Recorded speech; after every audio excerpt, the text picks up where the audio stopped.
সারা জঙ্গল তন্ন করে এই জঙ্গলে ঘুরলাম, কিন্তু কোথাও একটি কোনো শিকার পাওয়া গেল না।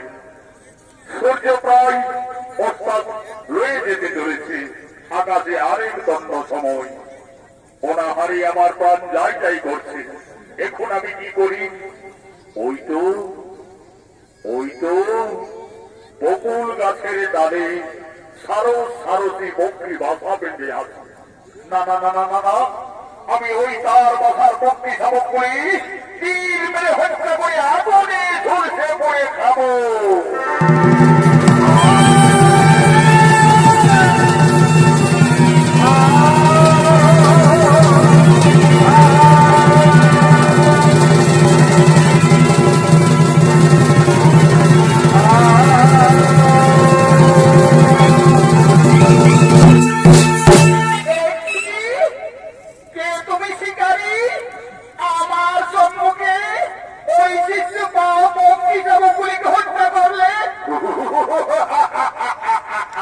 সুন্দরী, আজ সারা জঙ্গল ঘুরে ঘুরে আমি একটিও কোথাও শিকার পাইনি।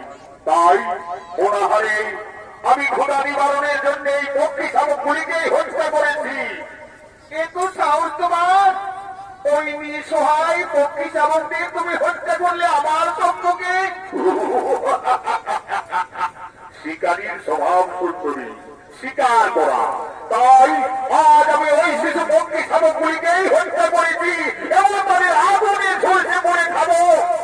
ওরে পাপিষ্ঠ নরাধম শিকারী, আজ আমার সম্মুখে নিঃসহায় 7টি সন্তানকে হত্যা করলে, এই জন্য আমি তোমায় দিলাম অভিশাপ। অভিশাপ? অভিশাপ দাও, দাও সুন্দরী, তুমি আমার অভিশাপ দাও। আমি নির্মম ভাবে আমি তা গ্রহণ করে নেব।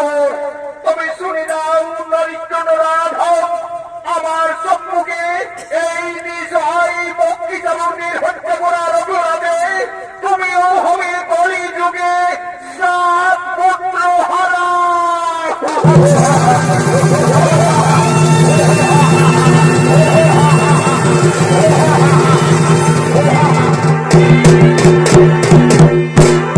কলিযুগে আমি হব 7 পুত্র হারা। আমি অভিশাপ দিয়ে গেল এক সুন্দরী রূপসী নারী। প্রভু বড় দয়াময়, আমার বড় দয়াময়, তুমি দিলে পালন করতা করুণাময়। প্রভু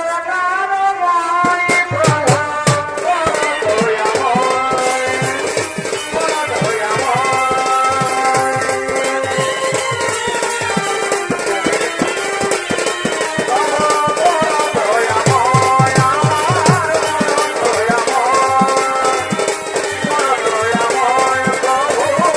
বড় দয়াময়, নারায়ণ নারায়ণ নারায়ণ। ইতি দেবর্ষি মহামণি হঠাৎ বনমধ্যে। আচ্ছা দেবর্ষি, এক সুন্দরী রূপসী নারী আমায় অভিশাপ দিল। সেই রূপসী নারীকে আমায় বলতে পারো? নারায়ণ নারায়ণ। রুদ্র শিকারী, তোমাকে যে নারী অভিশাপ দিয়ে গেল তাকে তুমি চিনতে পারলে না। সেই হলো আত্মা শক্তি পরমা প্রকৃতি সোম দেবী দুর্গা। দুর্গা দেবী, দুর্গা দেবী, দুর্গা আমায় নির্মম ভাবে অভিশাপ দিয়ে গেল। আচ্ছা দেবর্ষি, আমি এই অভিশাপে কিভাবে পরিত্রাণ পাবো? নারায়ণ নারায়ণ, এই যে দেবী দেবতাদের অভিশাপ না হবে ব্যর্থ। তার অভিশাপে তোমাকে কলিযুগে 7 পুত্র হারা হতেই হবে। কিন্তু তুমি পক্ষী শাবক হত্যা করে অভিশাপ পেয়েছো, তাই পশু পাখি লালন পালন করে তুমি হবে প্রতিষ্ঠা। তারপরে তোমাকে কলিযুগে 7 পুত্র হারা হতেই হবে।